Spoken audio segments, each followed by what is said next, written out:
Hello friends, welcome to my YouTube channel.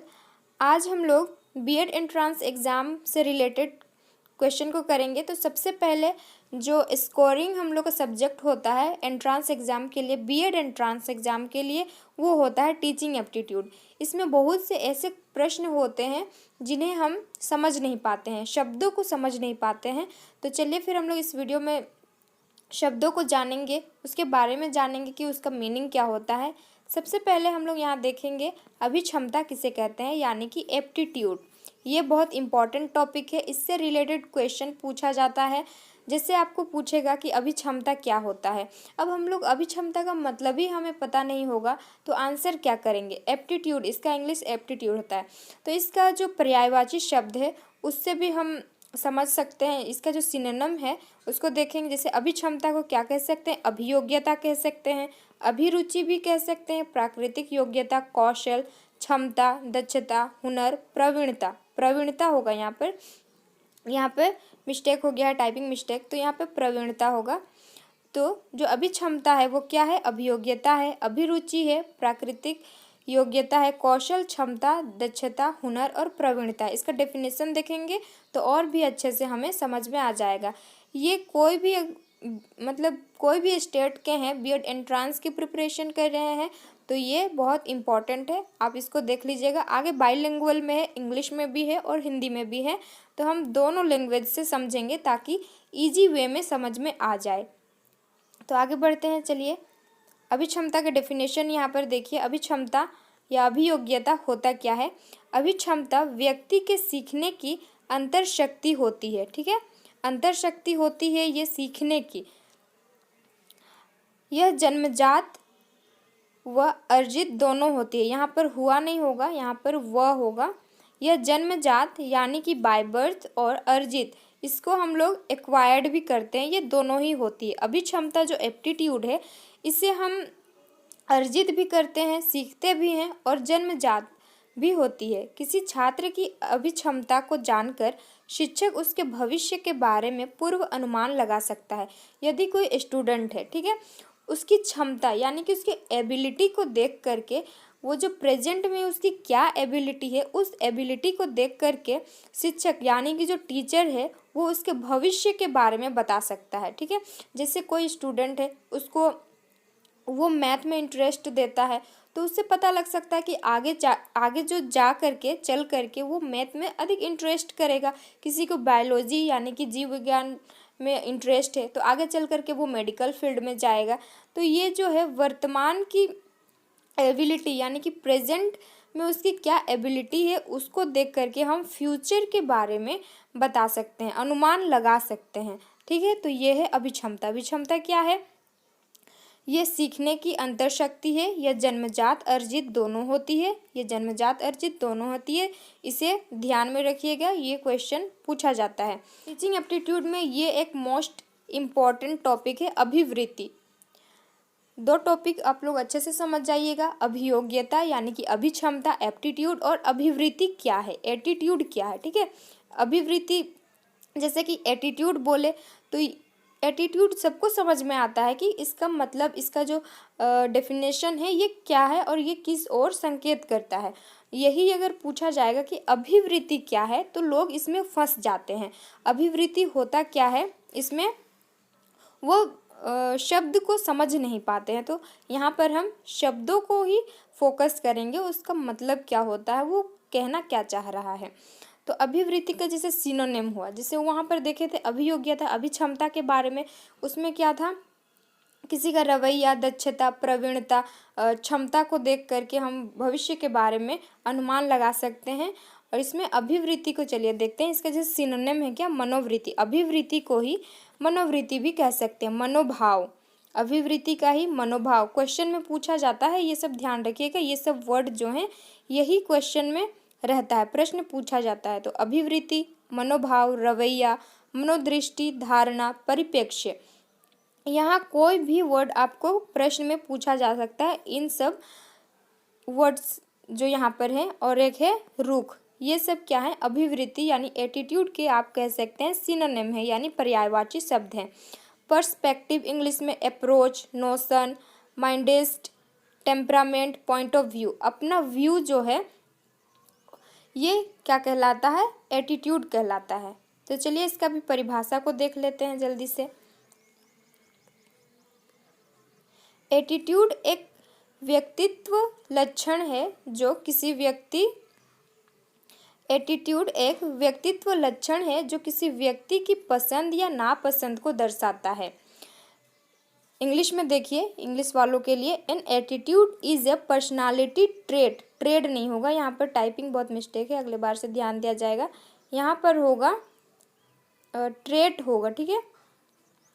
Trait reflects the life, और like होगा, यहाँ भी बहुत मिस्टेक है, लाइक और डिसलाइक ऑफ ए पर्सन। यहाँ मैं आपको बता दे रही हूँ इंग्लिश में, देख लीजिएगा। An attitude is a personality trait that reflects the like और डिसलाइक ऑफ ए पर्सन।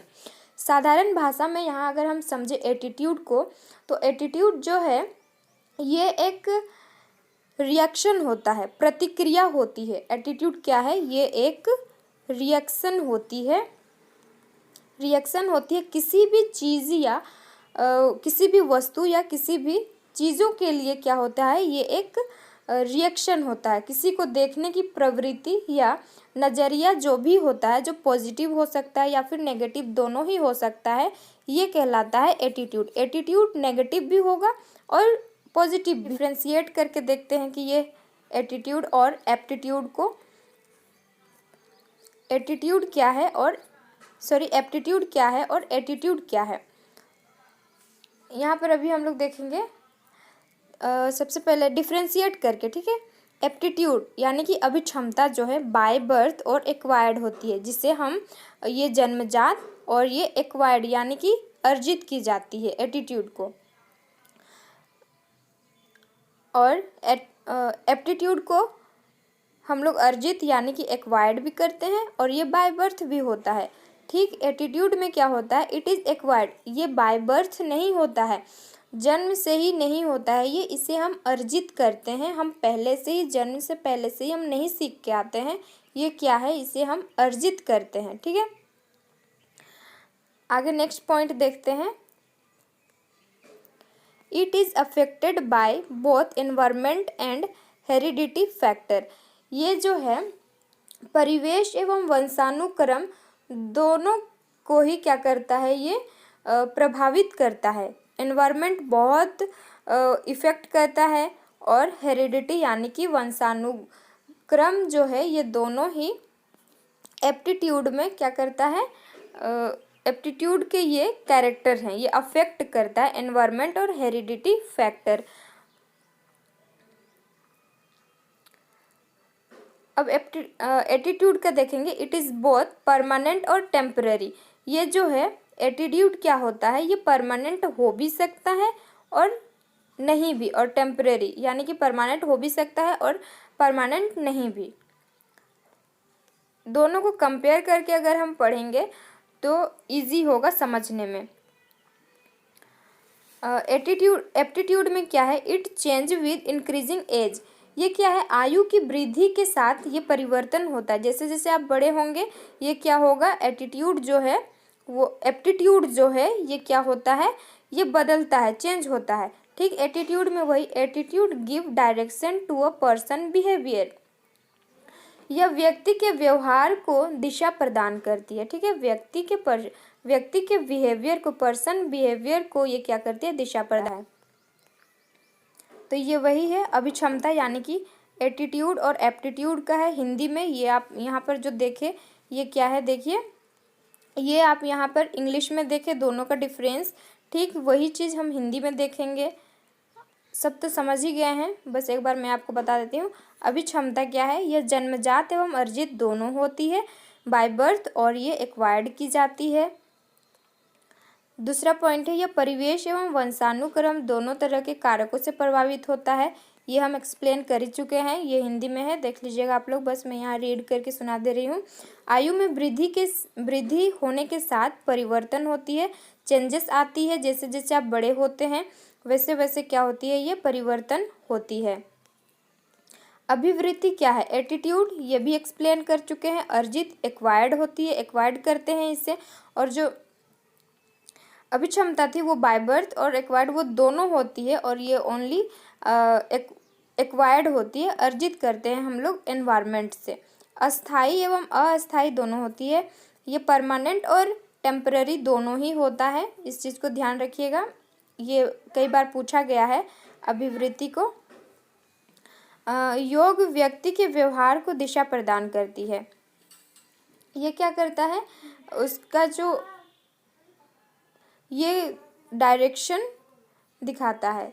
तो ये क्या है, एप्टीट्यूड और एटीट्यूड का डिफरेंस है, यहाँ पर देख लिए हम लोग। तो पहले वर्ड को हमें समझना होगा, वर्ड क्या कहना चाह रहा है, फिर उससे रिलेटेड जितने भी क्वेश्चन हैं वो सारा सोल्व हो जाएगा। अभिक्षमता ये इंपॉर्टेंट है, अभिक्षमता, एटीट्यूड, एप्टीट्यूड, इसका मीनिंग समझने से इससे रिलेटेड जितने भी प्रश्न आएंगे वो सॉल्व हो ही जाते हैं। यह थी टीचिंग एप्टीट्यूड की अभिक्षमता और अभिवृत्ति की परिभाषाएं देखें, शब्दों को हम समझें। नेक्स्ट वीडियो में हम और भी जैसे कि एजुकेशन से रिलेटेड क्वेश्चन पूछे जाते हैं उसको देखेंगे। हमारा फोकस अधिक रहेगा शब्दों को समझने में और उसके बारे में जानने में। तो ठीक है, आज की क्लास ये रही, और ये PDF मैं आपको प्रोवाइड कर दूंगी, आप डाउनलोड करके इसे आप देख सकते हैं।